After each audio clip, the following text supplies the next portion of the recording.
Hello செல்லக்குட்டீஸ், வாங்க நம்ம இந்த வீடியோவில் இயைபு அப்படின்னா என்னென்னு பார்த்தீங்கன்னா, பேர், நேர், பால், வேல், இந்த மாதிரி ரைமிங் வேர்ட்ஸ்.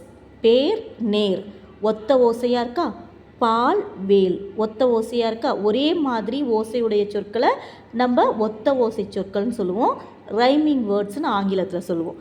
இப்போ பாருங்கள், அடிகள்னால் லைன்ஸு. இப்போ தமிழுக்கும் அமுதென்று பேர், இது ஒரு அடி. தமிழ் இன்ப தமிழ் எங்கள் உயிருக்கு நேர், இது ஒரு அடி. இப்போது ஒவ்வொரு அடியிலையும் ஒரே ஓசையுடைய சொற்கள் முடியணும். இப்போ பேர், நேர், பேர், நீர், பேர், ஊர், ஒரே ஓசையுடைய சொற்களாக முடியுதா? இந்த மாதிரி முடிஞ்சதுன்னா இதுக்கு இயைபு தொடை அப்படின்னு சொல்லிட்டு பேர்.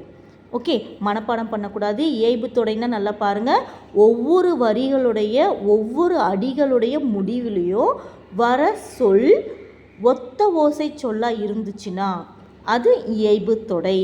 இப்போ இங்கே பாருங்கள், பால், வேல், வான், தேன், தோல், வால், இந்த மாதிரி ரைமிங்காக முடியுது. அப்போ இந்த பாடல் முழுவதுமே இயைபு தொடையில் நம்மளுக்கு அமைஞ்சிருக்கு. ஓகேவா?